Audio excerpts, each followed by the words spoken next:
Lachlan Giles, we've had a week, mate. We have indeed. It's been very good. I haven't had a sip of this yet, so cheers. Cheers. Thank you for, guess the invite. Thanks for the coaching. Like, it's been, honestly been like one of the best weeks of my life, I think, just in terms been really of, good. Yeah, just the overall experience, the group of people that came and new friends, and I guess that's all without the jiu-jitsu element of it, which is on like a crazy level as well, you know? Yeah. I mean, I knew I thought the camp side would be really, like the jiu-jitsu side would be good. But it's always, I haven't actually been to Phuket before properly, so I was actually really pleasantly surprised with everything around here as well. Weather's been good. People have been amazing. Food's been really, really good. So everything's been really good. Yeah, look, in terms of the food, mate, you have been video blogging us up a storm. I'm not sure if there's a meal that hasn't been captured. Well, the start of the week, yes, I sort of, that died off a bit. I was like, yeah, I'm going to get everything on video. And then I realized you were here doing a better job of that. So it's been fun. Like, we put out a couple of the little Instagram videos and everyone's been like pretty stoked on like the whole filming side of it, which is cool because I didn't know, like, obviously I came here with like those goals in mind of like making a badass video, but then I was like, fuck, I really want to get like a lot out of the camp on the jiu-jitsu side as well. It actually, like, hasn't been crazy hard to find a good balance between the two, because it's like you're not trying to film every second of every thing, but it's almost been just as fun filming like all the kind of carry on, like seeing Andrew in the back of that to it, and you know, going to the Big Buddha and the beach and all that kind of stuff. Like, it's been it's been good. I suppose it's the hard things with the training twice a day is having the energy to go and do too much activities during the day, but most of them are pretty like relaxing sort of things. So I've definitely the body is pretty done. Like, I don't know, twice a day for 6 days is pretty and then you get in the situation where you're like, I'm gonna have a pretty easy roll today, and then there's just so many cool people from all over the world. It's like you want to push through to get the most out of it, because, you know, guys are going back to Finland, they're going to go back to Estonia, they're going to go back to Japan, they're going to go back to the US, the UK, got people from Qatar, so it's like India. Like, I had no idea how like diverse the camp would be as well. Yeah, it's really interesting actually. I suppose for the time of year, for me, I was like, yeah, this is a perfect time of year for Melbourne, because Melbourne's cold. Like, get away to Thailand, it's warm. But yeah, people have come from everywhere, which is awesome, and a range of skill level as well, you know. So a lot of there's a few white belts, blue, purple, brown, and then there's even live for a black belt as well. So there's a real mix, so you get a bit of everything, which is perfect. And a lot of different like body shapes as well, and you're seeing like the different games that people play too. Like the boys from Finland are like really heavy into the leg entanglement stuff, and then you've got guys like Nick that's just that super controlled top game guy. So it's like you're definitely getting a lot of different work here. Yeah, for sure. No, it's really good. But everyone's picked up. I mean, obviously we've had a sort of somewhat narrow focus of butterfly X and single X, and it's been really good to see everyone able to implement that as well, you know, like, so just rolling with everyone and looking around, people using like really it, trying it. That's really good. So did you ever think when you first walked into a jiu-jitsu gym that you would have a week in Thailand, own a hotel and a gym in Thailand? I didn't think I owned a hotel in Thailand until about 3 days in ago. Thailand. That's your hotel, Lachy. Oh, that's cool. Yeah. No, obviously not. Yeah, no. I just did it because I think your goal's always shit. I mean, it wasn't my goal to run a camp in Thailand, although it's an awesome thing to do. But I think your goals always shift. Like, you know, when I was a purple belt, like, or a blue belt, I was like, oh, like, you know, if I could ever get to be, you know, Pan Pacific champion at black belt, like that would be like the best thing ever. But then once you achieve that, you're like, you just look further. You're like, okay, what about the worlds, you know, or what about this? What about, can I qualify for ADCC? I'd love to run a school one day. Like things that are, I mean, goals are funny in that you don't want to set. Ideally, goals are always achievable. Like owning a school is very achievable, whereas like winning a competition is not always just up to you. It's like less always in your control. But it's like it's nice to work towards that.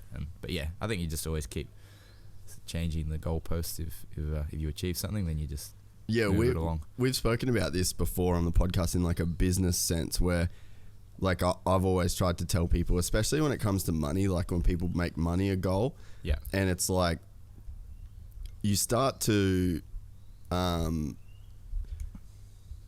as you get closer to goals, they almost change before you get to the goal itself. Right. So it's like, oh, I want to make $1 million. And then it's like you're making 700,000. You're pretty close to that $3 million mark. You're only $300,000 off. But all the shit you've accumulated and all the things that you've done, then it's like the million. Like before you even get to $1 million, you're kind of looking past it. Yeah. And I feel like that it's kind of like that leapfrogging kind of effect where that you're sort of talking about. So I guess it applies like everywhere. It's like this shifting thing. So it's like you almost need to not focus as much on the goal itself as like the process of achieving the goal. Yeah, I mean, let's say it was like I wanted to be jiu-jitsu world champion. I'm sure if that did occur, you know, if I was a world champion, I'd probably be like, oh, I want to be the best ever. You know, like you want it. They would always just push it along. But I think that's what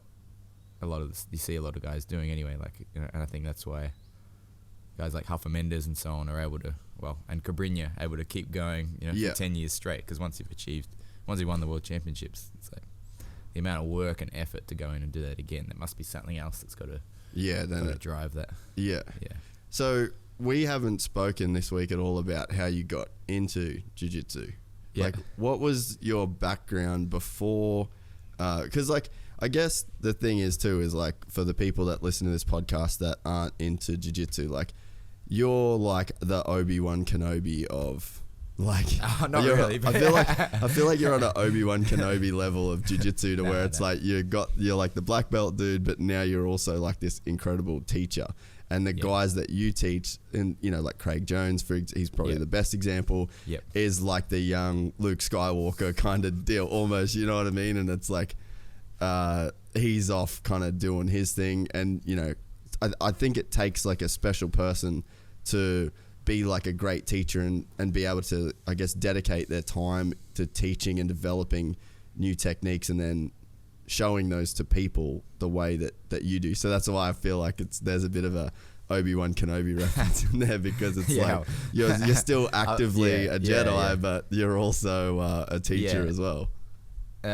I appreciate the reference. I probably wouldn't put myself at that. You don't have, that you level, don't have to put yourself there. But yeah, I mean, I've seen some Jedi shit this week. All right. Yeah. Well, Jedi mind trick, right? Yeah, true. I mean, it's a tough one. I mean, I think to be a good coach, it's kind of almost two types of coach. I think there's like a technical coach. Yeah. Like for technical development, but then there's like a coach in terms of more like, you know, like you see the coach of a football team or something. It's like a leader. It's more like and just like controlling how people train and what they're working on and that sort of stuff. I think it's a tough one because you need to be in the game, competing and training a lot to keep up to date. It's like an arms race in jiu-jitsu where like people are evolving the techniques, and you need to be like right up there, like in that evolution, so that you can see, you know, you can start exposing your students to it and feel what's happening, and potentially even if you're doing really well, be ahead of the game slightly in terms of that. Yeah. So you need that, and I think if you totally stop training and just tried to be a external coach, you'd start losing a lot of the feel for what's actually working, what doesn't, and I think you see that quite a bit when people don't roll. They start teaching things that they're like, oh yeah, this works. Like, yeah, but you're not testing that. Does it work against the new guys that are doing like this and that. Like, does your technique work? You have to actually be testing that. So I think that part's really important for technical development. But then on the other side, there's which is the side I probably think I could do a lot better, and I'm thinking about that more and more. But the actual like mentorship, leadership. Yeah, that's sort of it. That side of it. Yeah, I mean, like, you can say I'm Craig's coach, which is sort of technically true, but I don't sit there like going, "Hey, Craig, with this guy, like, you're gonna do this move, and he's gonna, you need to work on this." Like, Craig, we train together, and we both come up with ideas and so on. Like, so it's more like collaborative. Yeah, exactly. And I think it's like that at the high level. I don't think the top guys need so much a technical coach that says, like, you're doing this wrong. Yeah. But I think it would be really good to have someone, because I think when you're left to your own devices, there might be things that you miss or that you don't work on as much as you should. Like, it'd be good to have someone overseeing, like, hey, in your last 3 matches, in this point, you've missed this move. Like, that hasn't worked. You're working that for the next month, and I'd come to training, oversee it, and say, put in that position, let's fix it, like, over and over again. And that's something that I don't think a lot of people would do of their own devices. It's so much easier to work on your strengths. Yeah, that's right. And you do see that in a lot of sports, like, people become so, like, specialist, I guess. Yeah, that's right. Because it's hard to then work on the stuff that you suck at. Yeah. And I guess especially in physical sport as well, because there is consequences. Not so much jiu-jitsu. Like, there is consequences in jiu-jitsu, but not the same as, like, if you sucked at striking and they're like, all right, well, you got to get in and spar Woodley every day. You got to pick your shit up. And it's like, well, if I can make an example for my own jiu-jitsu, like, in ADCC when I fought JT Torres, like, he got me with a arm drag, like, inside trip single leg sort of setup. And so that was September, and then fighting Oliver Taza, and he did the same thing to me. I hadn't fixed it. So whether he did or didn't study that and say, I'm going to work that move or not, but I hadn't fixed my mistake that I made there. Whereas, like, if I had a mentor coach, hopefully they would be putting someone in, for a month.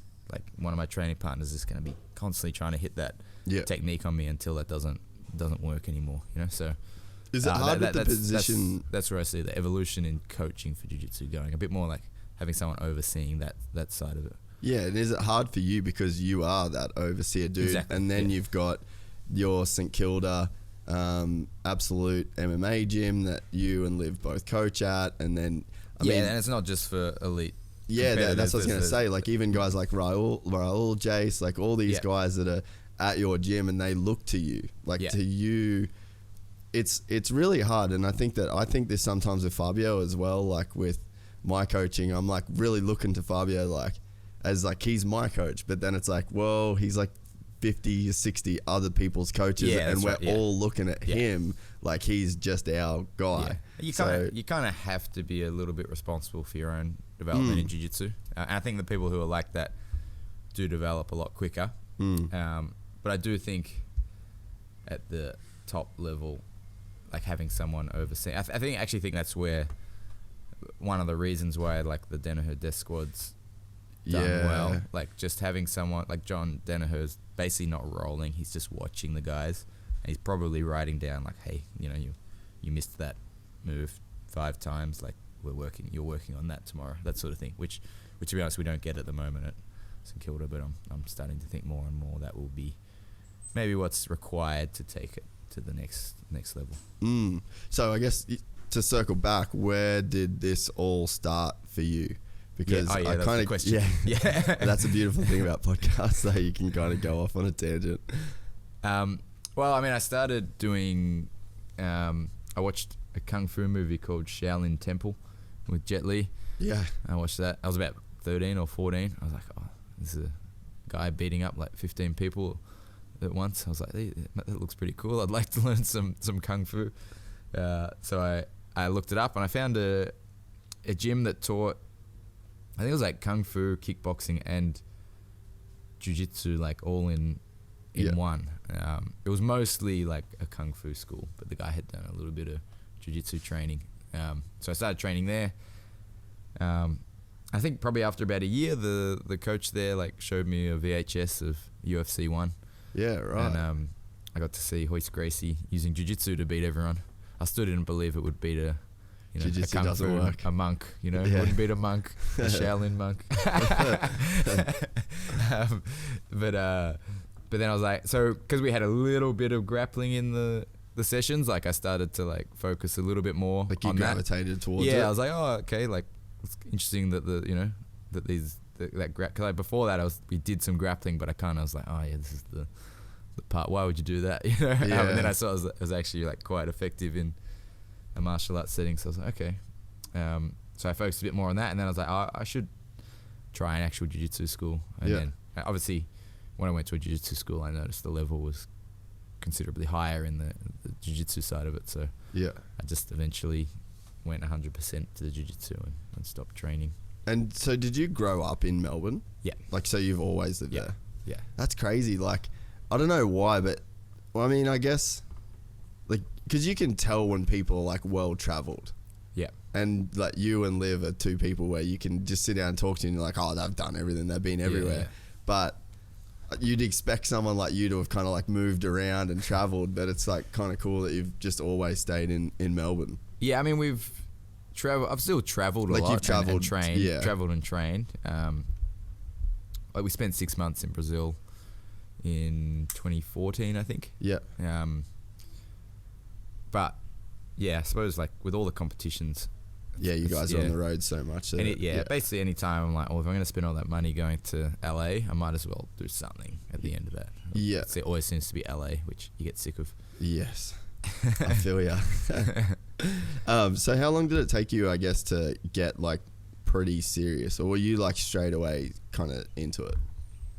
No, I mean, I think I wouldn't say I was the most talented person I've seen, but I'd say I would probably, maybe it's just the fact that I was like 15 years old, like, or 15, 16, I can't remember, but I probably picked stuff up a little quicker than your average person. So I think like from that point of view it was good, and I think it's good like to have a base and get jiu-jitsu movements at that age is like a massive advantage. And when you hit adulthood you can actually move pretty well on the mat, as opposed to trying to relearn that a new skill. But probably wasn't until, and I'd always competed. I don't think I won anything major even in Australia until brown belt. At brown belt I went in the Abu Dhabi pro trials, and it was a brown black belt division, and I think I won like 3 matches and then got to the final and lost by 2 points, or maybe more than that, against Rodney Ellis. And he's a guy from Sydney, Rodney Ellis, and I was like, oh, that was like really close to winning this is like, you win that, you get flown to Abu Dhabi to compete. I was like, wow, I was like pretty really close to actually, yeah. And so after that I was like, oh, if I actually like put a bit more time and effort into this, maybe I can do well. And I actually at that time my only guard was like butterfly guard. Didn't know what De La Riva was. Like, it's so funny now because like we have white belts playing De La Riva. I didn't know what De La Riva was till like brown belt. Like basically like had no concept of like what was going on in competition jiu-jitsu. Like I didn't never watched like international jiu-jitsu competition. Pretty much only just did what my coaches had shown me. Obviously they'd had a bit more exposure, and then I think it would have been around the start of brown belt that I started watching. Well, I guess that was like pre-internet. Yeah, that's right. So it's like hard to stay. Yeah, we're talking on like your pulses. 10 years ago now. Yeah, and that's like, I guess that's like just as the whole YouTube thing's like kicking off. But then I feel like jiu-jitsu wasn't on the forefront of like digital media for like a while, you know? Yeah, so then like I started watching competitions, and I was, and then you start seeing like, okay, well, those guys are the best in the world and they're doing this. Why aren't I doing that? Yeah. You know? So like I even seeing like, I remember it was probably, I think when the Mendes brothers were brown belts, before people really knew what I remember watching them do the Berimbolo. Yeah. And people didn't have a name for it then. Like, really? It was just, I just remember watching them like, they're doing something weird there. And I started trying to copy it in training, but I didn't know what it was called probably for another month or two. Yeah. And I saw on like an internet forum, so I was like, oh, I think they're calling it the berimbolo. berimbolo. And then like, now it's just like a stock move. Yeah, but like that didn't exist, probably 7, 8 years ago. Getting a bit of wind. We got a unicorn on the move. Bloody unicorn. It kind of threw me. Yeah. So the whole time that you're doing your kind of jiu-jitsu thing, behind the scenes, you're training to be a physio. So like in your head, were you ever thinking that jiu-jitsu was going to be like a career for you, or was it always just like a hobby that you were good at, and then you still wanted to like kind of pursue the physio stuff? I like, it was definitely probably while I was going through uni, I thought I was going to be a physio, and just train jiu-jitsu as like a hobby. I think when I finished uni, so I basically started, when I finished uni, I got my first job as a physio, but it was part-time. So it means I could still like get sometimes 2 training sessions in a week. Although I ended up getting another part-time physio job, so I ended up training full-time for a little bit, working full-time, but still training probably once a day. But yeah, I probably thought I was going to be just a physio for work. But I don't know, you just enjoy jiu-jitsu and start to have more success, and you see other people, some of my friends in jiu-jitsu and coaches and so on, they're like, oh, they're actually making a living from teaching jiu-jitsu. That's pretty cool. Yeah, because it when you started, it couldn't have been like a real definitive clear pathway to like making money out of jiu-jitsu, No, it wasn't. But I should say, like, like where I was training, this is at like guys like Dave at Dominance, like he had a pretty well established academy that was doing really well. Like, I definitely think that was a big influence. Like, okay, like that's really cool to see someone able to make a living off jiu-jitsu. So that would have been before I'd finished my physio degree, but I hadn't decided then that I wanted to run a gym. But yeah. So when was like the turning point then for that, for like where you kind of could almost clip the physio side of stuff to go full time into training and coaching? It's I don't know, it was pretty slow sort of thing. Like I think probably when I was in Brazil with Liv, like we went there to train for 6 months. I was doing my PhD, my physio PhD at the time as well. But then I was like, oh, okay, like I'd like to, at that time I was like, yeah, I'd like to open up a jiu-jitsu academy one day, but I had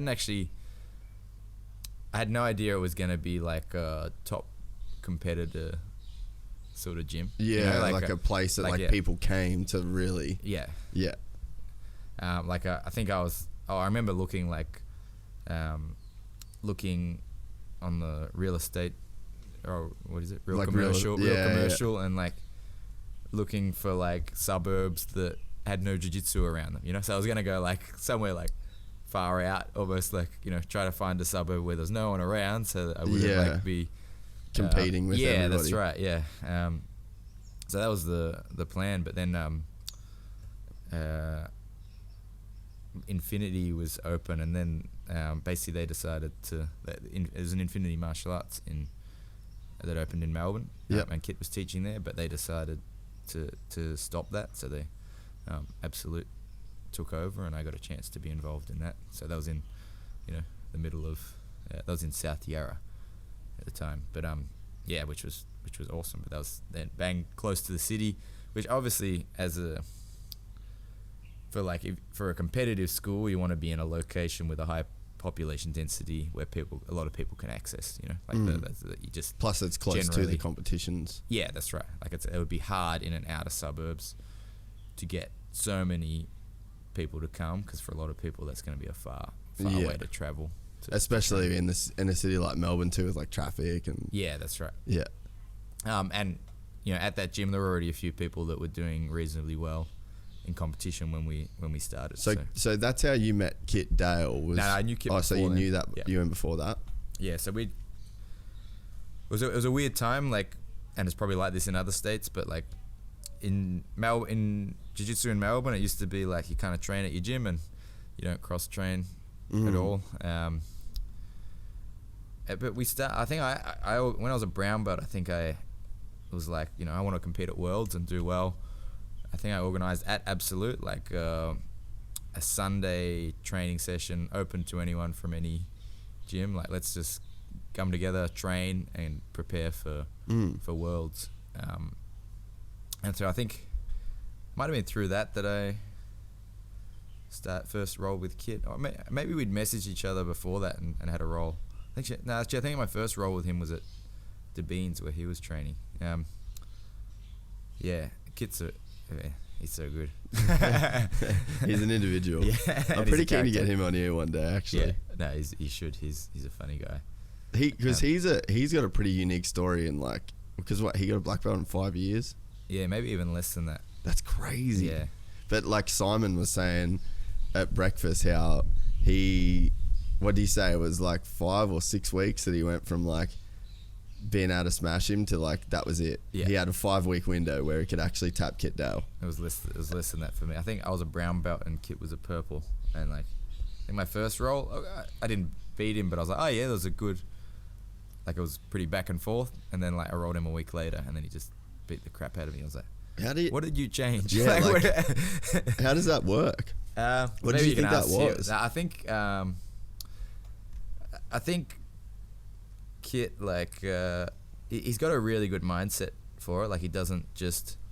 I think everyone thinks about what they're doing. Like, I'm trying to do, You hear someone talk about a roll, they're always like, I was trying to do De La Riva, and I was trying to do a triangle, and it's always like that. Whereas I think Kit actually, looks at his opponent and what they were doing. Like, what's their sequence? What's their first grip? What's their second grip? What's their third grip? And then kind of so, well, what do they do when I stop that? And it sort of starts to read his opponents really well, which I wish I was good at that. I got to practice that actually, because I think it's like a good way to learn.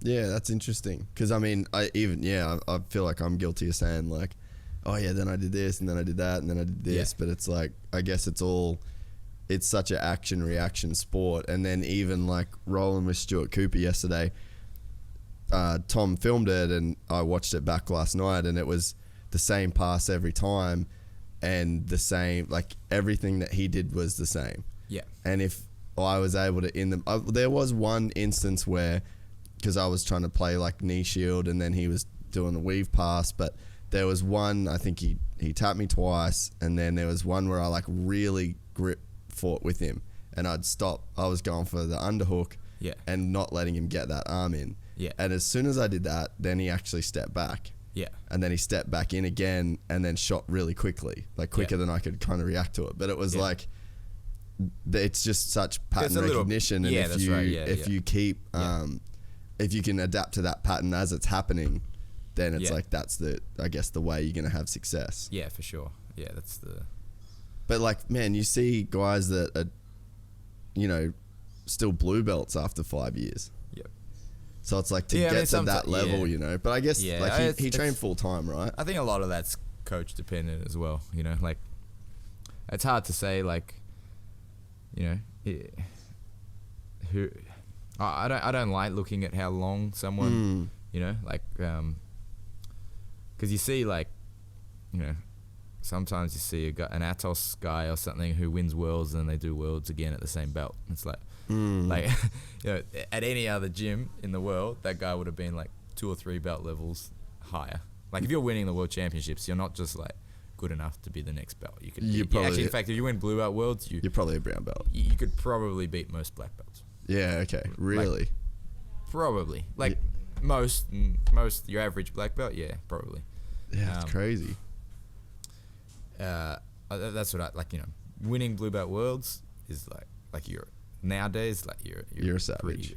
I don't mean that as a disrespectful thing to most black. What I'm saying is just the level of the blue belt that does, especially purple. Like someone who's won purple belt worlds will be like I'll find that a very tough role. Yeah, and so I guess then, because the whole with jiu-jitsu, the belt systems is kind of like, it's a weird one in terms of there's a lot of like subjectivity to it. Oh, for sure. And it's like, do you, I guess, not like hold people back, but is there like standards that you hold people to where it's like, say you get a really good white belt and he's just killing it and he's coming in and learning and like a lot of effort. Are you going to make it his blue belt a little bit harder to get because of, I guess, the level that you're setting for him as opposed to the casual guy that comes to the gym, has his same routine, does his class, he's not studying, he's not trying to go on the extra effort? Like, is it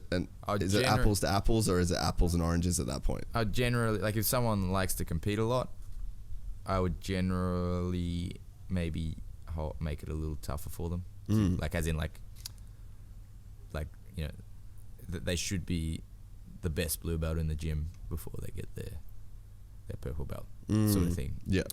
Because they're competing, and if you're gonna compete, like, you're there to win, especially internationally. Like, if you're trying to win the worlds, people should be complaining about the belt.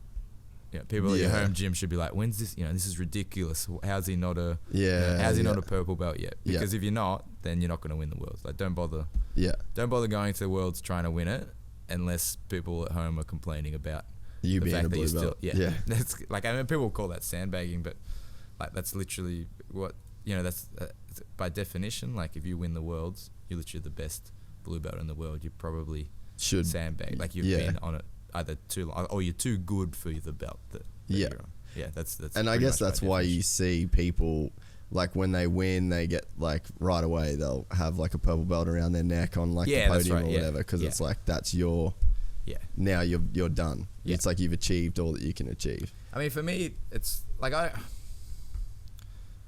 don't put, like, I think it's like it's an awesome achievement to win a world championship at blue belt or purple belt or whatever, but I think the ultimate test is black belt. So, like, it's more to me about motivation, you know? Like, I feel like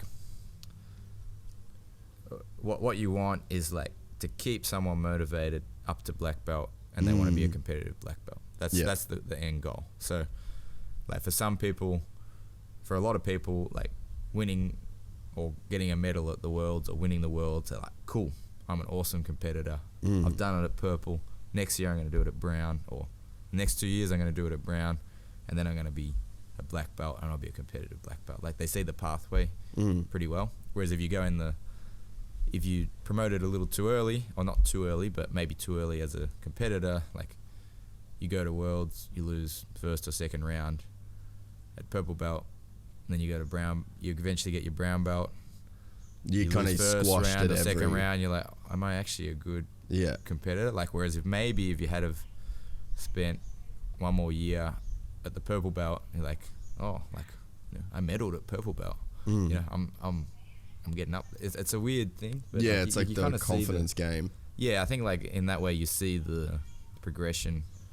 Like, it's visible to you, like, how you go to become a top level competitor. And this is obviously how many people win the world. So it's not a lot. Yeah. 3 per division. Or, like, sorry, 1 per division. 3 people get a medal. Actually, they give 2 third places. So 4 people get a medal. You know, in each division. So it's not easy, obviously. So even then, that's like a extremely hard thing to do. Yeah, and I guess, like, I think some of the mindset side of things, like, even for me, it starts to shift a little bit. I guess it's like that goals thing that we were talking about, because it's like you first walk in the gym and then you're getting smoked by everybody. Like, there's nobody there that you can almost hold a candle to. And then it's like you start tapping some white belts, and then you get that first blue belt tap. And then you're like, damn, that was crazy. And then it's like you kind of hunt for that again, but you're not expecting it. Yeah. And then you start getting it more. And then now you're at a level where it's like, I mean, even this camp, like, I feel like I've held myself at the standard of when I roll with all the blue belts except Nick. I'm like looking to do something. Yeah. But I mean, Nick's like the one dude I haven't even, I've just got no smoke for that guy. But, like, it's like your mindset changes. And I think, and, like, even coming into this camp, I was like, I thought I'd be the only white belt, and I thought I'd be by far, like, and I don't think there is a worse person. So it's not like, oh, I thought I was going to be the worst person. But I knew I'd be the least experienced. Yeah. And I thought that it was going to be a week of just complete ass kickings. Yeah. But it's like even through the week, your expectations change. So it's like, do you think it's helpful for people to not look at like, I'm going to tap this belt or that belt and just more start thinking of like overall jiu-jitsu and like, I was able to keep my guard for this long and I was able to, like, regardless of the belt? No, I mean, it's good to, I don't know, it's weird because I don't, once you've had your black belt for 6 years, you kind of forget about it. But like, I mean, belts just, you know, I don't know, belts are a funny thing because as you said before, they're subjective. Yeah. But I think it's better to look at like what you're doing. But you know, it is important to look at who you're doing it on as well. Yeah, because it is a good gauge, really. You could be like, you know, you'd be like, you know, when someone, I don't mind when someone takes my back because I do this, you know, prone armbar thing on, you know, some people do this armbar like from when someone has their back, which like won't work on someone who's experienced. So you still have to look at like who you're doing it on because like then it's a proper test, you know. You could choke a new person from inside their closed guard maybe. Yeah. And you're like, man, I've got this really good technique. But like it's not going to work against anyone that knows. So I think it's important like who you're getting your techniques on. But it is important, but I don't know, focus on your own progression. Yeah, like the overall, like the big picture of it all. Yeah, but I mean, I suppose in terms of like what you were saying about the level of everyone at the camp, I think like when you have a camp like this and you narrow things down to some specific positions, then it can quite quickly bridge the skill gap a lot. You know what I mean? Like it's no longer like all of jiu-jitsu and who's got better, like because there's so much to it, but it's now like this is a very narrow area. Yeah. And by the end of the camp, like everyone almost has an equal amount of knowledge about the positions. So and you've actually you've probably spent like all the guys here have probably spent as much time, unless they're like play that as their A game already. Like they've probably all spent nearly as much time as each other. As you have now. So like that's what I wondered coming into it. Yeah. Because I sort of had it like some schools don't do any of this kind of stuff. Some schools do a lot of this stuff, but I kind of wondered in my mind coming into this as like, I feel like I'm good at learning. Yeah. Now it's like if there's a guy, whether he's a blue belt or a purple belt or a brown belt, if he doesn't know, I feel like if you're a purple belt or brown belt, you're probably going to be pretty kind of proficient in some of this stuff at least. Yep. But it's like, let's just say there's a purple belt and a white belt and neither have worked the techniques and they're both good at learning. It's like, shouldn't you both be able to kind of progress at the same rate? Yeah. At the same rate. I mean, there's some movement stuff where you're like more used to the way your body moves and things like that. But I did wonder if that is how it would be coming into this camp, to where it's like that the time and the where you're at in overall jiu-jitsu would matter less because it's so focused and it's like 10 I think it definitely matters less. I mean, don't get me wrong, like you like being an experienced grappler, you like just anything you can tend, like, you know how to put like good pressure in the right area. Like, you know, you could take someone who's never done single X before, but they're like an expert at half guard and all this sort of stuff, but never done single X before. They should still, just through like good grappling feel, like be able to pick it up someone that's quicker than someone who's never grappled before. But definitely by narrowing it down, it does.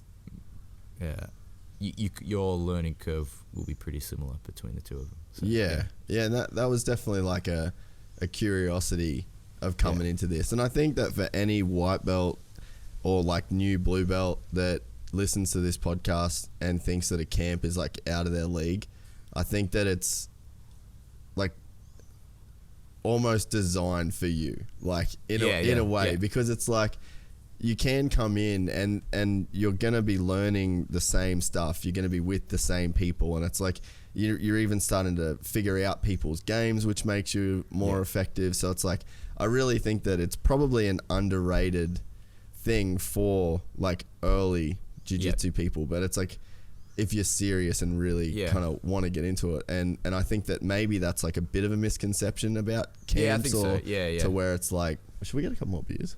Or I'll maybe get a iced coffee. Can we get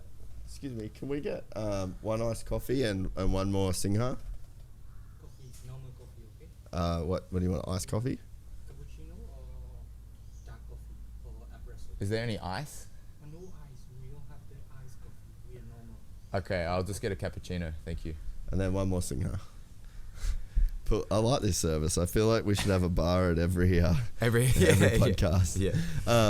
So how active are you still with like the physio stuff? Like how much of that do you have to keep up to like not lose your edge in that zone? Or is it kind of jiu-jitsu is a good place to be? Jiu-jitsu, Matt, is like almost a good place to be a physio at times. Oh, I mean, there's definitely plenty of injuries, but it's kind of hard because like often people come up and ask you things, but like it's I don't like doing like a real quick assessment of things because it won't be a good assessment. Yeah. You know, and then it's kind of like, you know, if someone said to you, hey, can you just quickly like film something for me? Like I'm just gonna do this, and then you're like, it's like your reputation as a filmmaker, like then you've got to post it. It's like, you know, like if someone's like, oh, can you just quickly look at this or that, and then I'll spend like 2 minutes looking at their knee or whatever.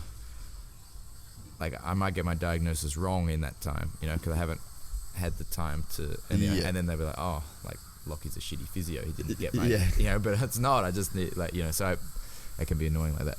But I'm going off topic. How much physio do I do? I probably do like you have to obviously, I guess you have to like stay sharp in it, really, right? Because there's a lot of new research being done and a lot of like, new techniques and there is. Although the research is quite slow, but I probably you know, I don't do heaps. I probably see like five or six patients a week, just enough to keep. And where do you work out of? At our gym. Yeah. So sick. Liv does a lot more than me. So Liv does much more physio than I do. I just do a little bit. So for people that don't know Lachy, his wife Liv, they met fiance. That's right. He's still got time to back you up. Love you, Liv. And, I meant to say that. She'll be more angry at me than you. Yeah. So, and she can choke me. We've found that out this week. So you guys met through physio, and she hadn't done.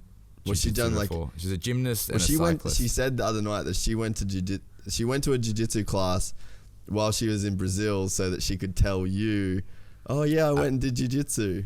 No, that wasn't her first. She started jiu-jitsu in Melbourne. Like she was doing gym or Muay Thai at some place that also had jiu-jitsu there. So she started jiu-jitsu at a school in Melbourne, but only like, I think that was like a week before she left to Brazil. And then she's like, oh, I'm going to try a class at Brazil. And I was like, don't do that.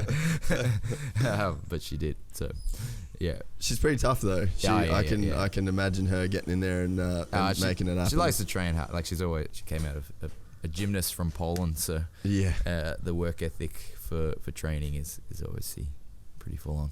So how cool was it to then, because she's a 3-time world champion, so it's like you took her from like nothing. Obviously there was a good athletic base, but then you take her all the way through to her black belt. She's won 3 world championships with like her partner as her coach. Like that's pretty interesting dynamic that you guys have got going on there. Yeah. Well, I mean, I wasn't at first. I was always sort of like helping with coaching at first. I wasn't her, like, because she was training at that other place with Dan at first, and I was training somewhere else. Because she used to live in Mentone when we first, and I was in Kew. So we were like over an hour away, drive away from each other. Like, so she was training at a different place. But obviously we would still like discuss jiu-jitsu. It probably was. I think it wasn't until blue belt that I was sort of mentoring her jiu-jitsu more. Along with Tiago at that time as well. But no, it was really cool. I pretty much at that time, I didn't, like when she won Worlds, I kind of didn't think that, I was like, oh yeah, like jiu-jitsu's Brazilians, you know, it's Brazilians and maybe the occasional American that wins, but like an Australian doesn't win the World Championships. So was she like one of the first to win from Australia? One of the first women. Yeah. I think the year before her, Lan won. And there had been like Marianne and Sophia had won before that. Our women have had a lot more international success than okay. men. So what do you think that... Thanks, brother. Legend. Thank you very much, mate.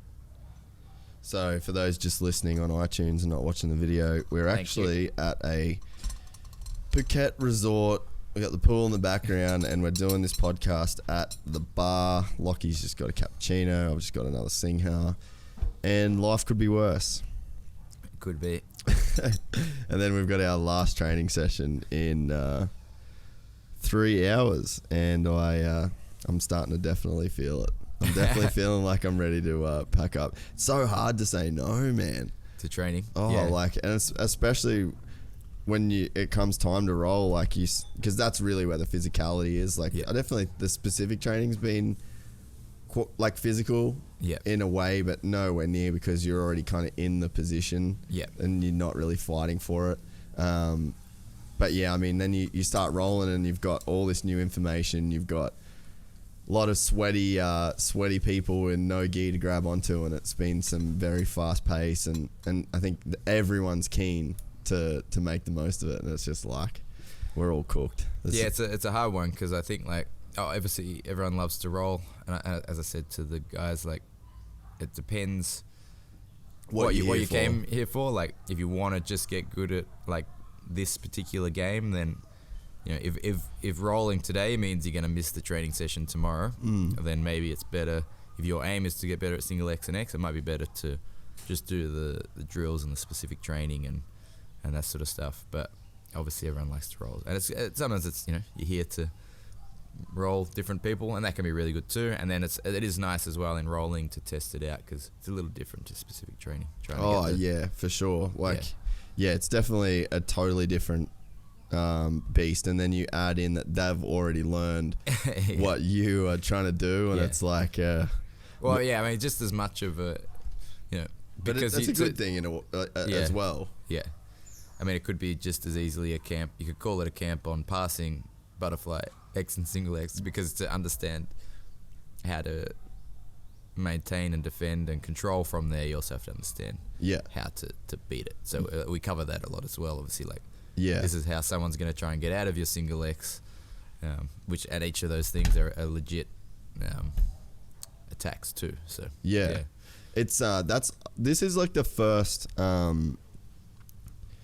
like you hear people say like, oh, this is my half guard system, this is my Kimura trap system, this is my butterfly system, and I haven't bought any DVDs, I haven't done any of that system kind of stuff. So this is like my first exposure to like the building blocks of like, the first thing we did was a butterfly sweep, and then everything is fanned off that.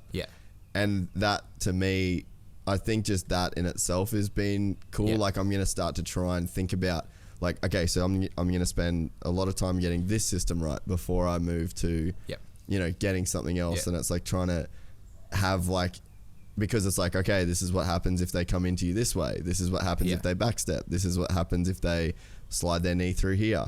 And you're right, there is such an action and then a reaction for everything, and I think that's probably one of the benefits of spending an entire week twice a day on something, is that you're really training that kind of action reaction.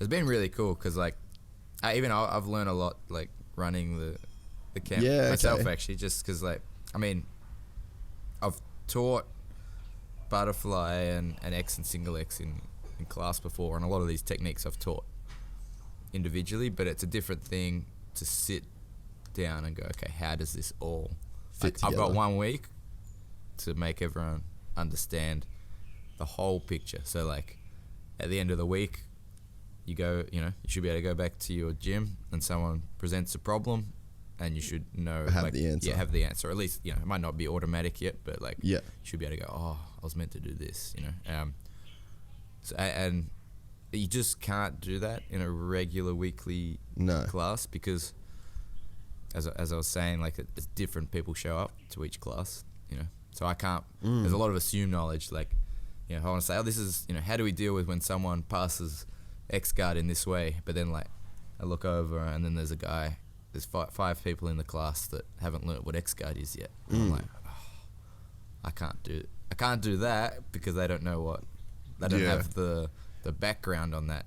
And I think that there's a big thing as well to be said for like the quality of training partner, because you really need help in this in a way to where you need enough resistance to be able to fully commit to what you're trying to do. Like that final back step today. Yeah. Like, I think that if we learnt that at the start of the week, we all would have been just kind of awkwardly flailing around, and I mean like the person on top in a way even. Yeah. So it's like to even have like that quality of training partner that's going to give you more of like a lifelike kind of feel, because it is hard to simulate in a way when it's like the person that's, I guess, supposed to be the dummy. We've been, I'd say lucky in that like everyone's been pretty good at picking up the techniques. Yeah.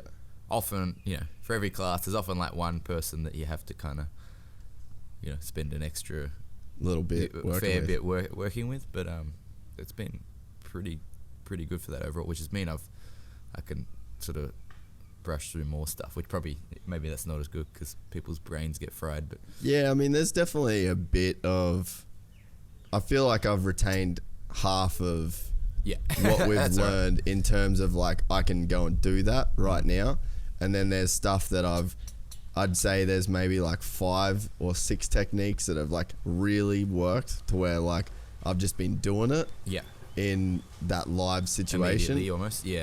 And then other ones where you're like, and then there's 50% of stuff where I'm gonna need a refresher. But I know that with how much we've practiced the techniques, that once I get that refresher and watch the video and stuff, like I can kind of go back to that. But yeah, I think that the way it was done was like the structure wise, it all made sense, and it seemed like the next lesson 2 was just an extension of lesson 1, and then lesson 3, and it sort of seemed like we were going back to the same kind of positions and sort of and working from expanding is like the perfect word for it. But it's definitely like just a overall cool experience too. Like even outside of the jiu-jitsu, way more than I thought it'd be. Like I knew I was gonna have fun, but like I just don't. I just had no idea like the kind of people like. It was a really cool group. Really good group like, of people. R2 there's one guy from Finland, and he's a physicist that worked at CERN. And he worked at CERN, which is like the most expensive machine on planet Earth. It's a fucking particle accelerator. So it's amazing. Like there's so much, so many different kind of cool people here. And actually, we had as another guy, Tom, who works as like. He's a head track and field coach. I think it's not just track and field. I think it's a few different sports. For really? The guitar, like I think he oversees like the coaching and so on. He's got some like I was speaking to him actually about like learning, like how people learn and so on. And I sort of there's some stuff actually I occasionally do in my training. But like speaking to him, I'm like, I need to do that more. Even at the camp, I did that a little bit, like the random learning and so on. So like, so because he actually made a suggestion for one of the specific trainings, right? Yeah. So we were doing. Actually, I kind of. So this is if I can tell you how I originally planned it, and then how I changed it after chatting to Tom. Like I was originally like, okay, well we're going to be working like butterfly X and single X. So I want to make sure like each session we get a little bit of exposure to it, like in specific training.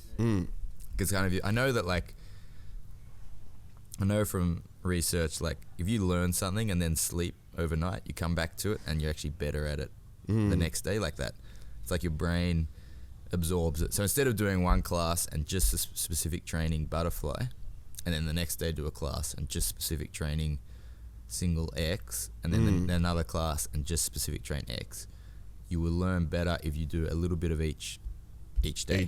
Yeah. But I was originally planning on like, okay, we'll do some specific training from butterfly, then we'll change, do some specific training from X, then we'll change and do it from single X. But what he was saying, which is good, is like actually random training where it's actually all mixed together. Yeah. So we had it so instead of being 3 separate things, person on top comes out and they will choose. Like person on top will either say, okay, I'm starting from X, single X, or butterfly. So that way the person on bottom has this random allocation to one of those 3 positions, and then they have to. So you kind of have to call on all the techniques in your head pretty quickly. Like, okay, we're starting from here. I gotta go. And it was interesting actually because he said when you get people to do that, they will rate themselves as worse at it. Yeah. Than if we just did specific training from single X, people would walk away like, oh, I was alright at that. I knew what was going on. Whereas if you do it from 3 different positions like that, like all those 3 positions, they'll go like, oh, I'm not that good at it. But when you actually look at their outcomes on performance, they get better. Yeah. So they think they're worse, but they actually learn more. Yeah. So is that called like your perceived rate of learning or something like that? Possibly, yeah. But yeah, so having a few days in a row on the camp like that, I definitely think people have like picked the game up really well. Yeah, like, for looking sure. around, so. It's crazy too. Like the other thing that I think is like underrated in this experience is there's no distractions, right? So like at Gala Brothers, I can train like Tuesdays and Thursdays. At Southside, I can train twice a day. Yep. And then Monday, Wednesday and Friday on the Gold Coast, I could train twice a day. Yeah. So there's an option for me to train twice a day, every day. But even if I did that, it's different than here. Yeah. Because I leave the gym at 11 when I finish the morning session, and then I go home to work, and I've got all this shit coming at me that's not related to what I just learned in any shape or form. Yeah. And then I go back for the afternoon session, and I'm like stressed and I'm frazzled, and I've had to deal with all this bullshit, and then I've try and switch my mind back into jiu-jitsu. Yeah. And then it's like almost like starting again. So it's like you're doing the 2 classes, but it's like it's definitely not the same when you leave there, you walk to the hotel, and then we're all talking about the class, and then we go to lunch and we're all talking about the class, and then you get back to your hotel room and you're washing your shit and you're sort of thinking about the class, and then you go back and you get a chance to do it all again. Yeah. And I think that in itself too, it's like in my head I'm just trying to think of like all the things of like what I expected versus what it kind of really is. And it's like, that's, I think, a really underrated thing. And like me and Andrew and Raul and Nick have all been like, we've watched all the footage, then we've like been talking about it. And it's like, it's just this non-stop, it's like sinking, like right the way in. Yep. And, you visualizing different stuff before you get back to the gym, like, oh, this is what I'm going to do on this guy, or blah, blah, blah, blah, blah.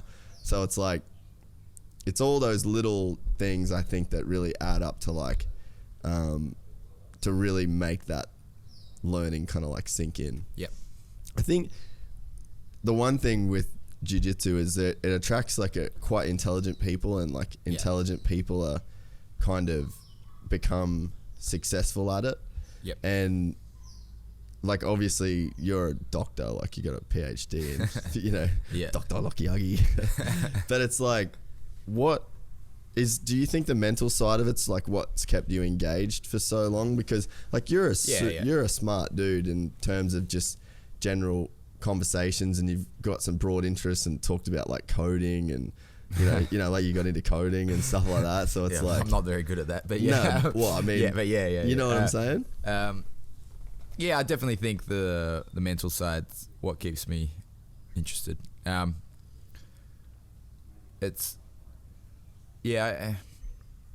Probably recently I've had a bit of a shift in what I think. Like I've always just viewed jiu-jitsu as like a technical arms race, like as in like I'm gonna keep evolving my technique and refining it, and if it's good enough, I'll win.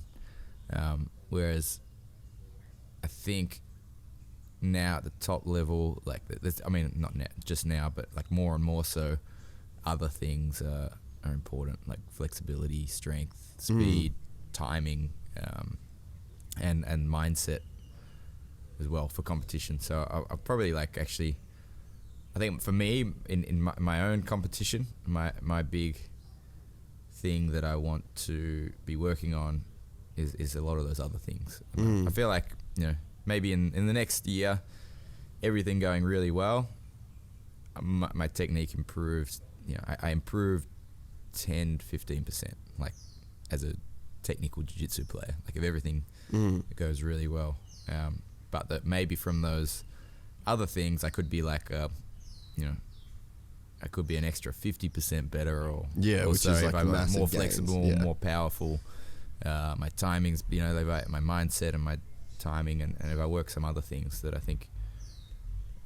But yeah, I mean, it also then becomes like a bit of a crossroads. You see some people like whose jiu-jitsu is like really limited, and I think that is actually the best for competition. Like, you know, pretty much the stuff that we covered this week.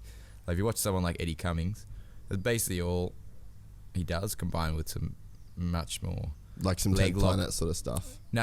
He's a he's a Danaher dude. Sorry, I was thinking about Gio. Yeah.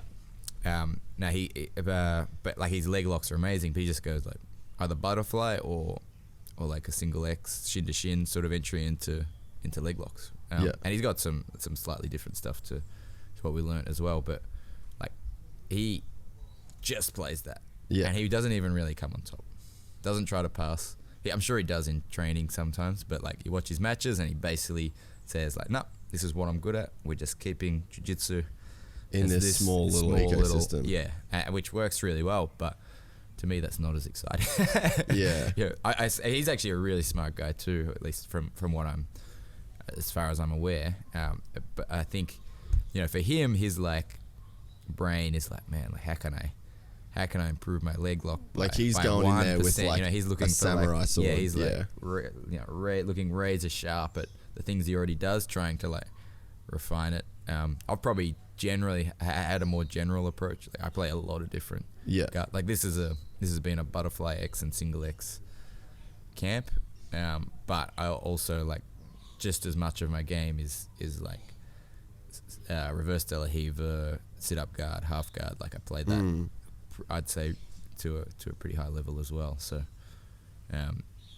that's just from guard, and obviously I like passing. You know, that's some stuff I do from back, like a whole bunch of stuff. Some systems, other systems that sort of work together. So yeah. And is that like, do you think that comes from having a school, because you can't just teach a certain way? Like you've kind of. And like your game's different to Craig's game, but you're still working with Craig, and then you work with Kid a bit, and you work with Hodgie, and you got all these guys that you work with. So it's like, I think it's better as a coach for that. Like I can teach them more. Well, actually, I don't know. Some of those specialists probably might still be able to teach other games really well, but like I definitely can, because I can play it. I think it's good as a coach. At the same time, like, you know, you could just do this game and just teach this game and have all your students be like experts at that, you know. It becomes a problem if it's reliant on certain attributes. You know? Like there's some things like the butterfly stuff. If you're really small, like for the girls, it's hard to use like butterfly sweeps against bigger guys. You can use that distance butterfly we talked about, that we started with, like more like arm drags and keeping like a bit more distance from butterfly. You can use that really well, but like trying to get underneath and elevate them is not as effective if there's a massive weight difference. So then it can be a problem because you're not giving other options. You know, based on the size. So what's it been like lately with the whole, like the buzz around Craig and what he did when he kind of burst onto the scene, and then it seems like then that built up like this following that you've got on YouTube, and then you started like really having some success as a competitor. Like, you know, there's like the boys from Finland, for example. They were like, oh, it's my dream to get Anaconda choked by Lachlan. You know, like you kind of are like this little superstar in a certain, although it's a very niche kind of space that we're playing in, it's like you kind of have shot into like a certain level of notoriety, and now Craig's arguably one of the biggest names in jiu-jitsu. So it's like, has it been a weird little transition to kind of like watch it all happen? And you know, and like look at Raul saw you on YouTube, dude, and said, I'm going to go to Australia and live in a backpacker hostel and I'm going to train at Absolute. Like, that shit's crazy. He's a legend. He is a legend. He's very good. It's been pretty weird. It's it's funny just like the combination of things that have like the sort of come together. Yeah, because yeah. I sort of had the YouTube channel, and that was, I think that got popular after I was on EBI, and that started to get more popular then. But definitely, like I put up a clip of an armbar I did on EBI, like in the Kimura series, and then obviously once Craig did well, I think that put a bit more legitimacy from the coaching point of view. So I like, I think I'm not like the best competitor. Like, you could find people with much better achievements than I'm competing I'd say I'm competing at a high level, and I've beaten some top guys, but I've definitely lost quite a lot of matches as well. So like, if you were looking just for a top competitor, you could find people with definitely better resume than I do there. But I think people like that I'm coaching as well, which is and maybe they like the way I coach. It could be the way I coach as well. And it's like this ecosystem of, you've got Absolute, which carries that name, and then you've got yourself as a competitor, and then yourself as just a academy coach, and then a coach to these guys that like, because that whole crew down there, like, you got Kit, Craig, you got Hodgie. I'm sure there's dudes I don't know that are like, I've got a bunch of guys that are, you know, so it's like, it's definitely like this perfect little storm that sort of seems like it's going on. It's almost like a Aussie dance squad in a way, you know? And it's like, but I guess it must be, because I know so say with me for the podcast, right? Like, you start doing it and you don't look past what's like right in front of you at the time. Yeah. So like, when you started doing the coaching, it's not like you're looking past that to like, oh, I hope one guy walks in as a purple belt and he's just this freak of nature, and then he starts killing everybody, and now I'm going to be this famous coach. Like, you never really look past your nose in a way. Yeah, it just sort of happens, like, I think it comes down to just, like even the YouTube channel, I wasn't like, oh, I'm going to make a YouTube channel that'll have over 1 million views. It was just, I think one of our students was like, oh, we should like film some stuff and put it on YouTube. I was like, yeah, okay. Like, do it. And then, that got shared, and slowly, more people started liking it. So we, started putting out more content, and now it's become pretty popular, which is good. And same with, like, obviously you'd like, if someone said, do you want to have like an awesome competition team? I'd be like, yeah, that'd be great. But when I first started the school, I didn't know, as I said before, I was potentially going to open up quite far away, and start from fresh. And that would have been interesting for my own jiu-jitsu as well, because I wouldn't have had the same level of training partners to push me that I have now. So it's interesting. Like, I guess it just speaks to the time that we live in, to where like you just have access to so many more people. Yeah. And it's like, I mean, even we talked about like AI and all that kind of shit. Like, how much of that stuff do you even think about like outside of all this? Because like, what if we're like the generation where like our focus right now is on this whole jiu-jitsu thing, and it's like something changes in society so dramatically to where it's like, this will just be like the most pointless shit because all this AI, like, do you ever think about, I guess not that it's going to like cost you your career or whatever, but do you ever like go down the rabbit hole of thinking about what's kind of next, just like as a general kind of thing? I think jiu-jitsu is safe from AI for now. Yeah. But like but like on like the just the general humanity kind of perspective, because I guess we're sort of talking about it at lunch. Like, everyone seems to have like their own like theories and like what shit's going down. Because I kind of like, because we started talking about like performance enhancing drugs, and then it was like when you start looking at what like China and Russia are doing, and that's like, are we going to get to a point where like our bodies are so good and everything's so good that you lose like the struggle, like the element of struggle? Because it's like, isn't that like some of the drive is like, oh, for sure, yeah, how hard this shit like, is? You want to like, you need resistance. You need to go home, be like annoyed that you couldn't, someone beat you or whatever. Like you go home and you think about it and you adapt and learn. I think that's a healthy process. Yeah. To go through. Like, I say annoyed, like not but to like the point that it affects your, mood, and as in like affects your relationships and so on. But like where you go, I'm like, man, I gotta fix this problem. I think that's like part of our drive. As humans, like, you want like a problem, and then you got to try and solve it. And if you came to class and like, I think if I went to jiu-jitsu and I was like, I'm just gonna arm drag, and first time works, I get the choke. Okay, cool. Next person, same thing. Like, how quick I'd get so bored. Yeah, it'd be awesome. For like a day.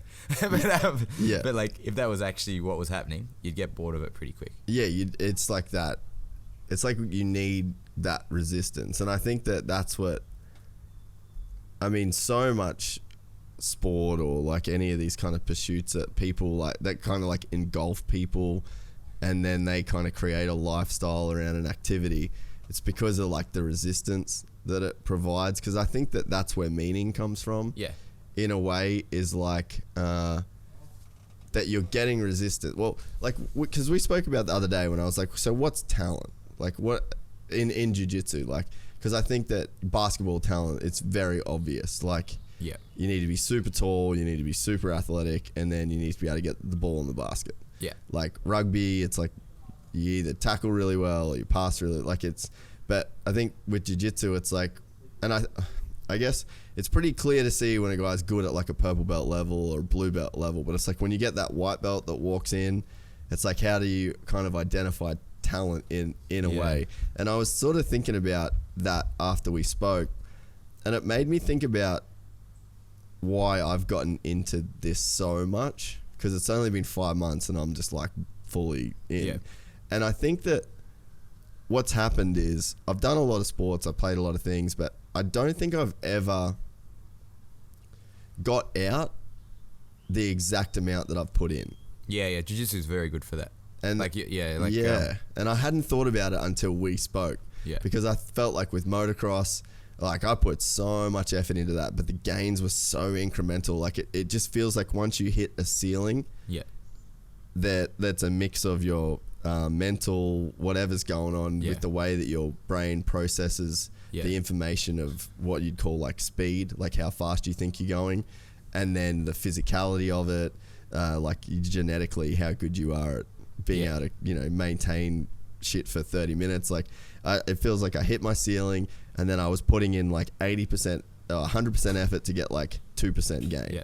But with jiu-jitsu, I feel like I put in 100% and I get 100% back out.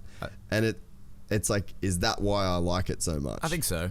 I think like, well, it's a massive part of the appeal. Like if you took basketball, for example, like I'm pretty short. Like I could play basketball for 5 years. I did play basketball for ages when I was a kid. Why do short people always play basketball? I bet you Brian plays basketball too. But yeah, I'd play basketball, and then like you'd get a guy who's never played it before but comes in, he's 6'2" or whatever, and dunking on you. Can't get past. I'm like, all right, that's no good. Whereas like if the same time was spent in jiu-jitsu, I can't think of a, obviously like weight and size and strength matter, but if you've been training jiu-jitsu for 2-3 years, like you'll beat any new person pretty convincingly.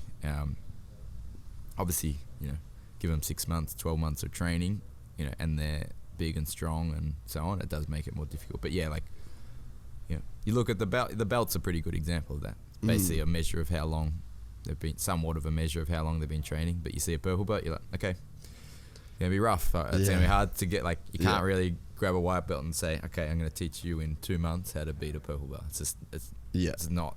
It doesn't work like that. Yeah, so I think that definitely, that thought to me was like, okay, maybe that is why I like this so much, is because there is a very equal and that to me is like rewarding it, and it justifies you showing back up. Yeah. In a way, whereas I think that there's people that won't find that with jiu-jitsu. They won't find that they get 100% return on the 100% effort that they put in. And then I think that there'll be people that find that like if you say basketball, like if they put 100% into basketball, they will get 100% return. But for yourself, so it's like, I guess that's just a concept that I thought about after Wid spoke, to where it's like, maybe, the real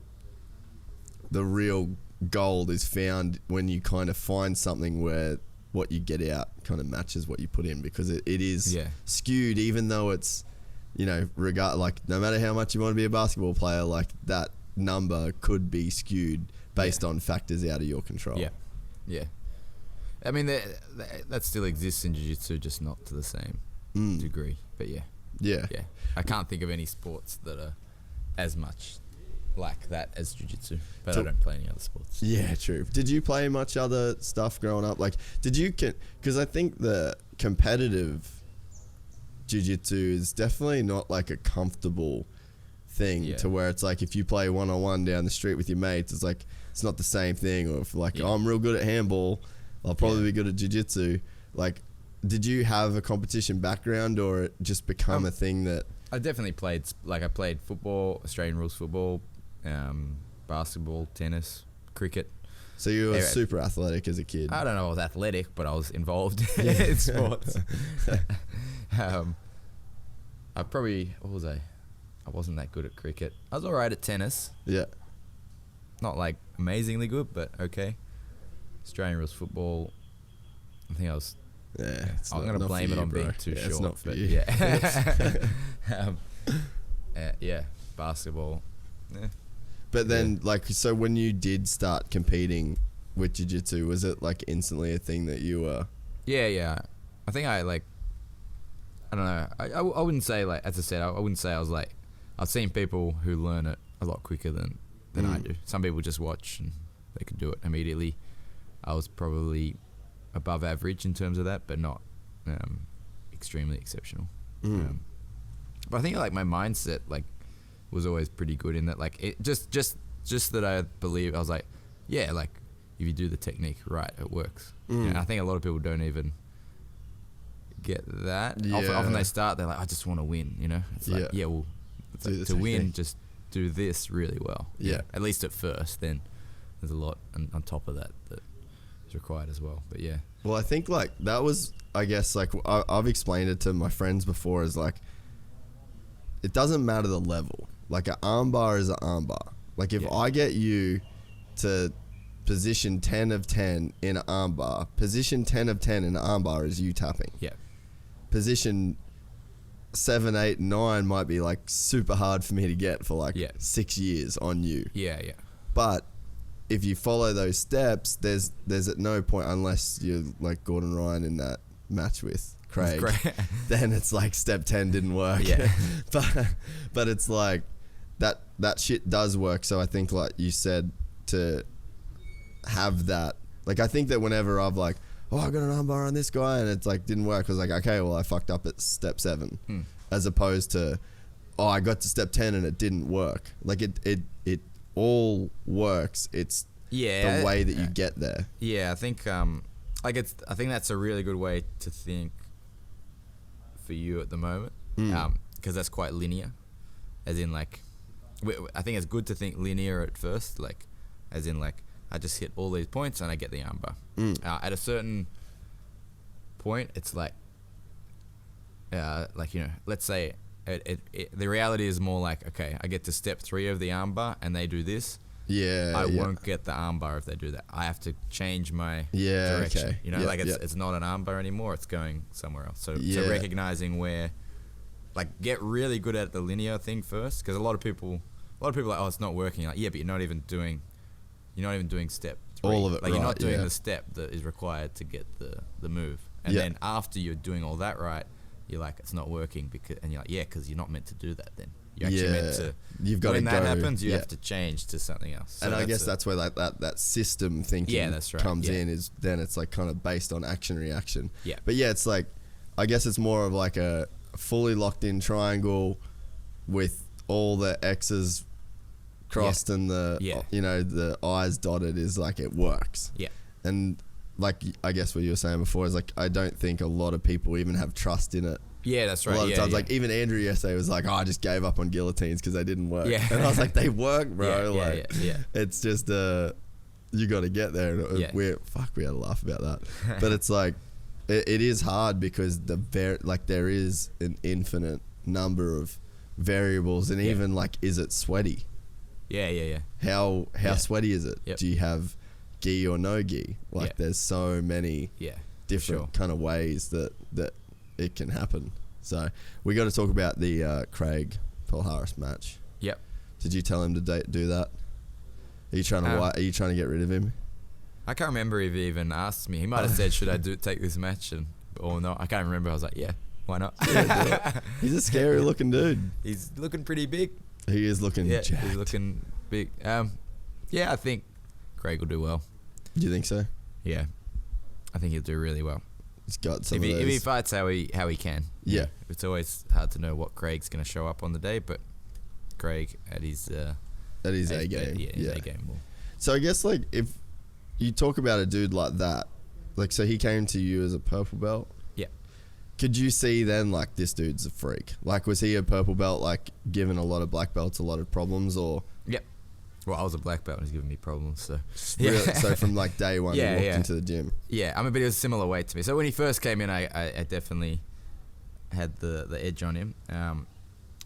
But I could see he rolled like really soft. Like he was quite flowy. Didn't really put any like much intent. He was competing like he was winning a lot of comps. I think he qualified for ADCC around that time as a purple belt. He qualified for ADCC.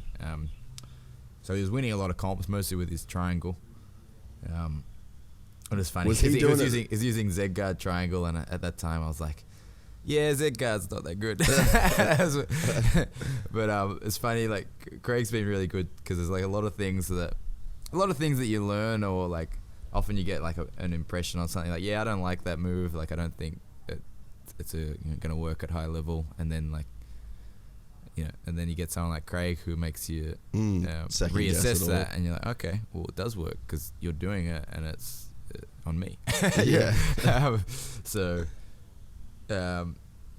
And then he obviously continued to develop technically, started to get a real interest in the leg lock game. We both did in the lead up to ADCC, and then ongoing, and got a lot stronger and a lot more intent. Well, it's still probably his biggest weakness, I think, is just like he's actually really good from a lot of different positions, and I think his biggest weakness is that he tends to just go he tends to play a lot of guard and go for leg locks when his whole game is amazing. And then you saw that against Leandro Lowe, like he beat him by taking his back and choking him. But that was like a very brief snippet of what he can do.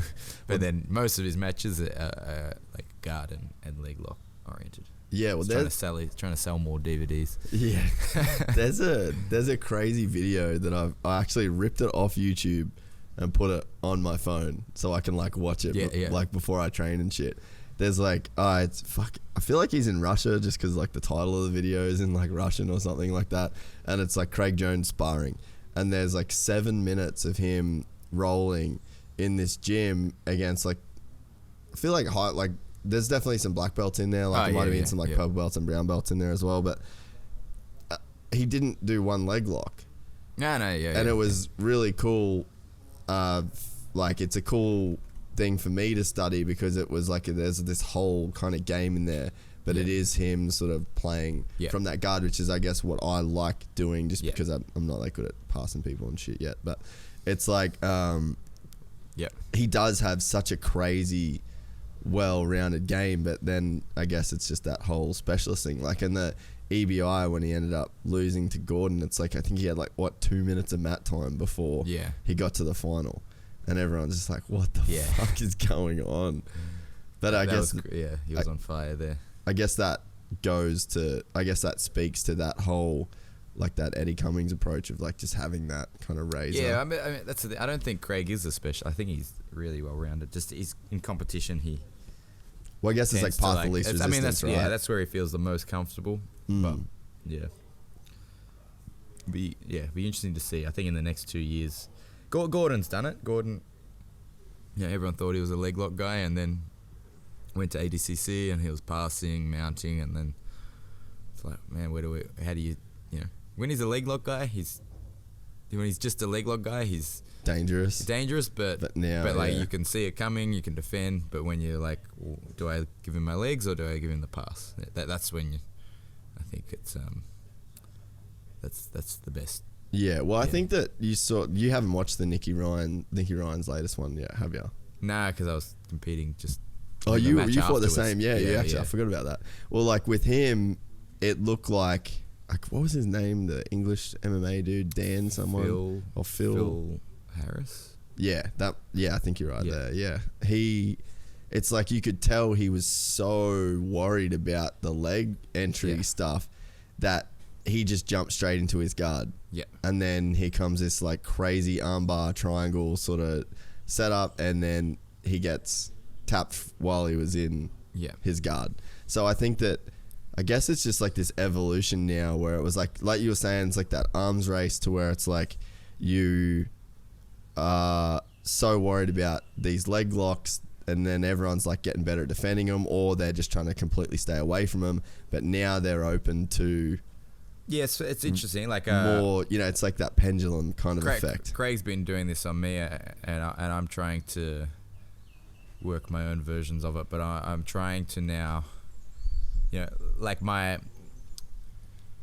strategy generally, like if because there's positions in leg locks where like I've got my good position, then you're so I'm attacking and you're defending, so and therefore like I should be, you should be trying to get out of the position as opposed to trying to counter attack because it's more dangerous. You basically just try to free yourself from the position. But I'm trying to work like. With every technique, there's little openings, There's like a point where it'll work. And there's like a timing where there's a sketchiness to it.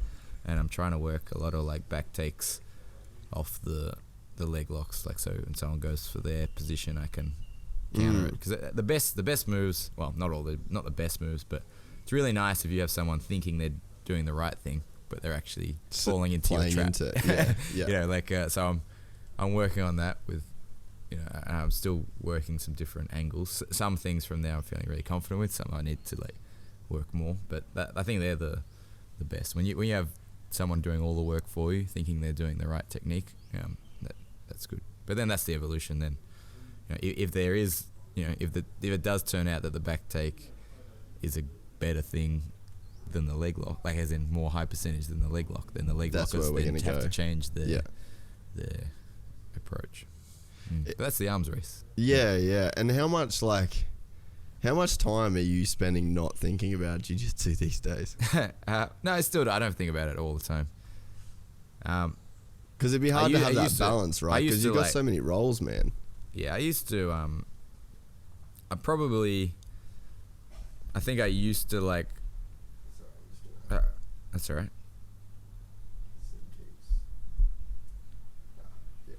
We're good. Yeah. I used to really study other people's games, and I still think that's a really good thing to do. And I still do it occasionally, like the body lock passing. I've been watching some footage of the meows and so on. That's really killed me a couple times this week, namely with Rowan. Yeah. So I think it's good to study because you get to see, we're talking about an arms race, but if you just look at what you're doing yourself, then you're going to miss the general trends, and certain people are doing certain things that are really effective. So you got to look at other people and then see what are they doing to make that work and try and work that out. But also something I want to do more of, again speaking to Tom, is video my own, even just my own roles or whatever, and then go back, watch it, anything that wasn't right, then I come back in and I fix that, because I think there's things that obviously there's always things that you miss and you just but to actually make sure you fix that mistake. It's obviously quite time consuming to do that, but yeah, that's what I was gonna say. Like, you've got so many roles within like the gym of people that kind of have these expectations of you as their coach. You've got guys that you want to focus on at that high level competition. You've got your own competition, managing relationships, and then you've physio. So it's like, it's definitely not run a hotel. Run a hotel. You're a mogul. Deal with Simon. Yeah. But yeah, I mean, it's definitely got to be hard to, I guess, strike up a balance between it all. Yeah, it is. I think it's like one of those things. I could be a better coach if I wasn't a competitor. I could be a better competitor if I wasn't a coach. But here I am, trying to do both. So just I guess there's probably a legacy that's going to be created. Really, like, it's so hard to be like introspective in the moment. Because it's all happening right now. Like, this is the thick of it. This is probably the busiest you've ever been in your life. But I mean, it's like you might not ever get to be like the greatest competitor of all time. Yeah. With the way that you're giving so much time to other people, because I think that you definitely have to be selfish to be an athlete. Yeah, I mean, that's what I am a little bit selfish in some regards. Which means I could be a better coach if I wasn't as selfish. But then at the same time, I could be a better competitor. But that's what I think, though, is like, for someone that's giving, like, you're giving up on both, like, you're giving up a piece on both sides to have that middle ground. But in that middle ground, is there the chance of like really creating something special that can last longer than yourself? Yeah. If that makes sense. Yeah. So it's like, I think that almost is more rare than being a good coach or a good competitor in a way. Yeah, I think. I think once my competitive career drops off, Obviously, I'll focus more on the coaching. But I'd like to. Yeah, it's something I really want to work towards, getting some sort of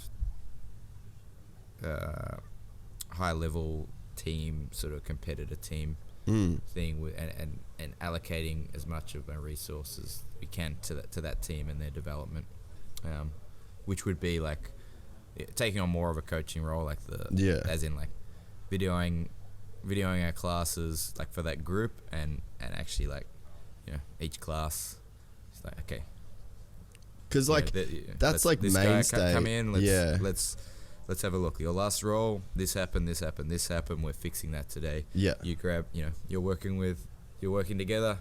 Let's go.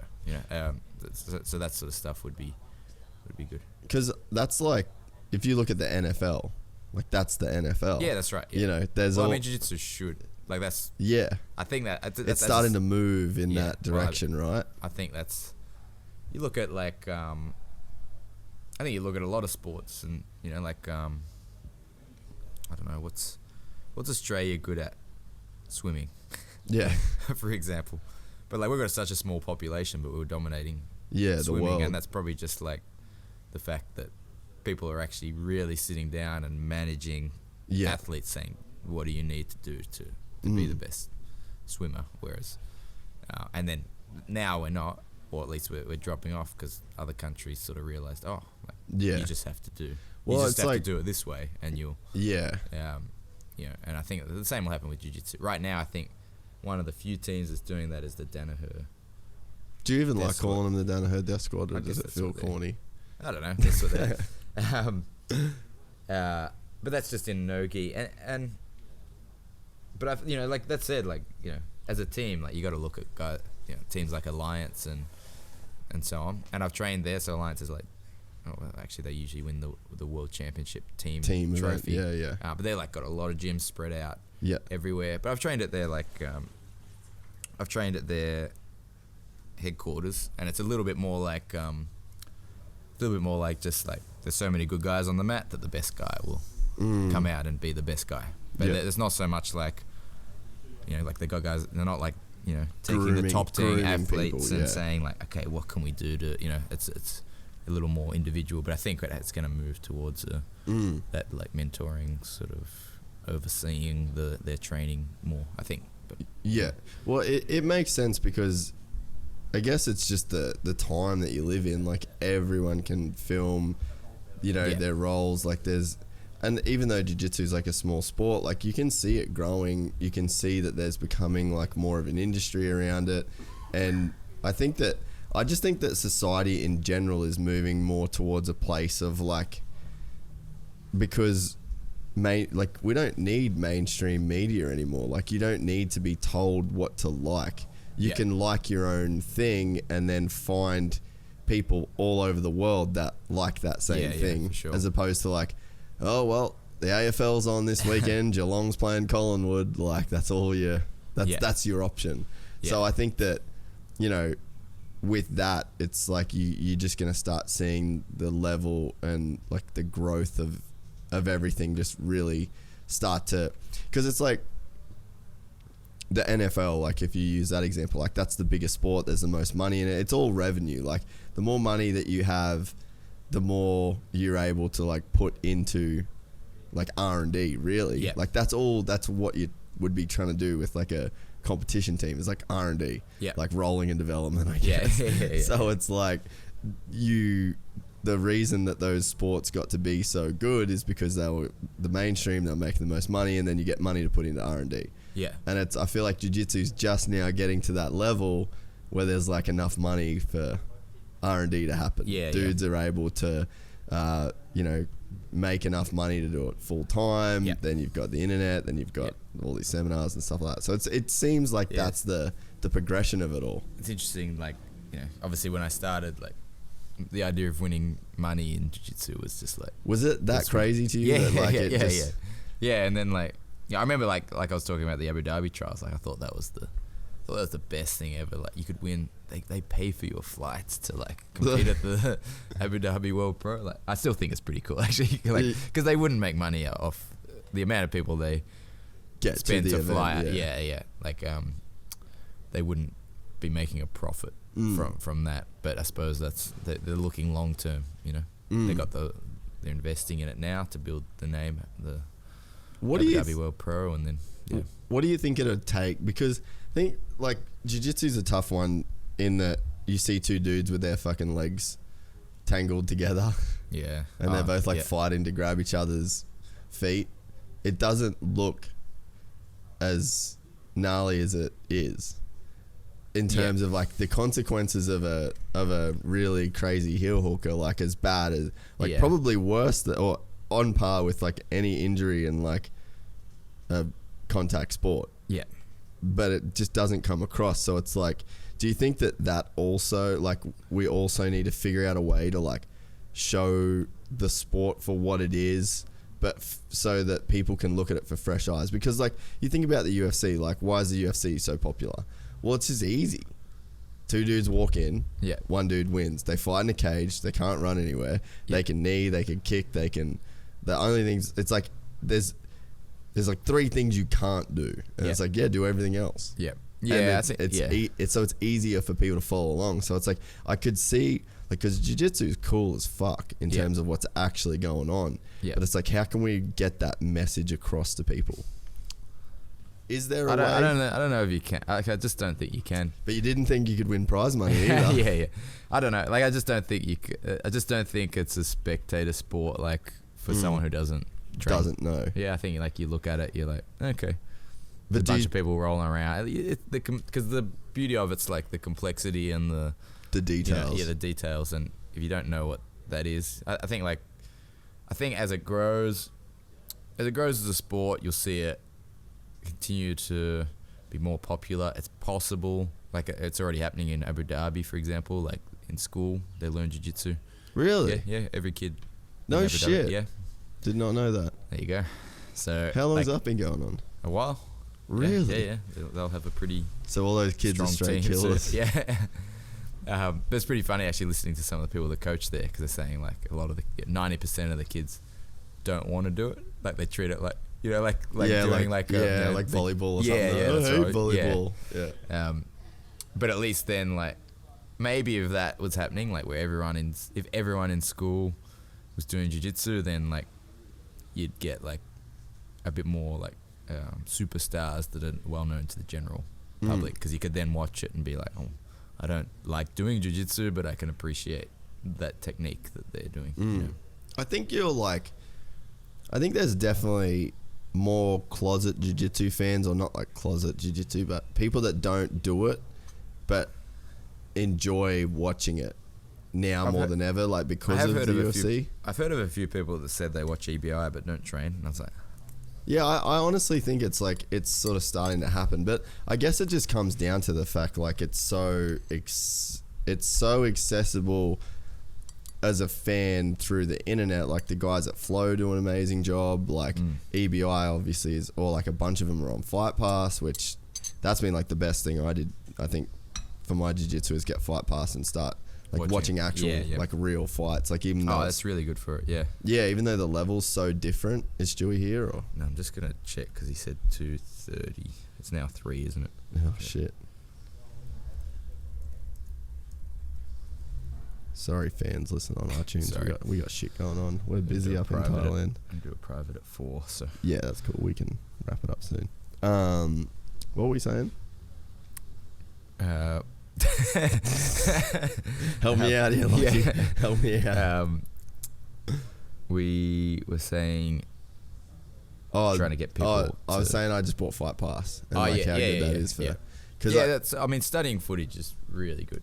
It's really like to just watching the guys and seeing how they move and going. I don't know. Like even if you don't understand what they're doing, if you just look at the posture they're in, you're just like, okay, that's De La Riva guard and the guy's doing that posture. Interesting. Like maybe I'll try that and see how that feels, because like it's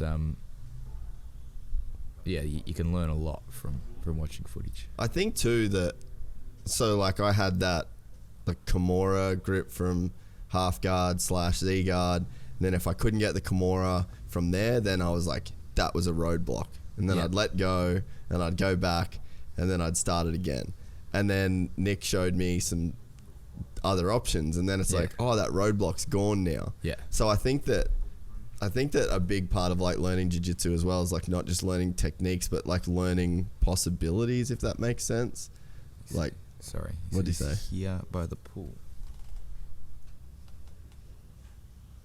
Well, we are at the pool, and we see no sign of this big man.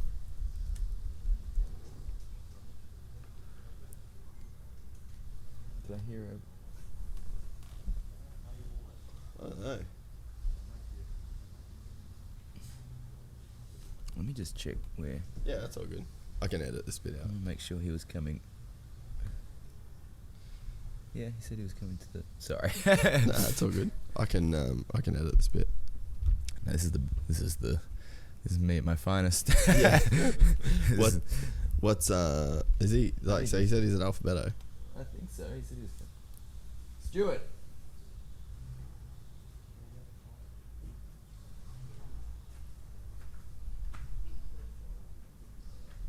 Someone's walking. Oh, the big dog. There he is. How long have you been there? 20 minutes. Oh shit! Sorry. Yeah, I was like. Oh, yeah, righto. We probably should wrap. Yeah, we can. Did you have coffees Yeah. Grab coffee, mate. They got everything here. Righto. Guess we'll lock it up. You're busy. Yeah. You're a busy man. Sorry. We'll do this again at some point, I reckon. Yeah. Look, I finished by saying I've had just the best time. Like, it's been so good. Jiu-jitsu aside, like the people, like yourself, Liv, like, fuck, it's been amazing. Thanks so much for coming. I'm glad you came along. It was And thanks for coming on the podcast, and definitely get you on it at some point again. Maybe. That'd be good in Melbourne. Yeah, I was gonna say I feel like I have to come and train down there with you guys, and I don't know, be cool. Maybe do a comp or something down there. That sounds really good. Sick. All right, thanks Jase. Cheers. Done skis.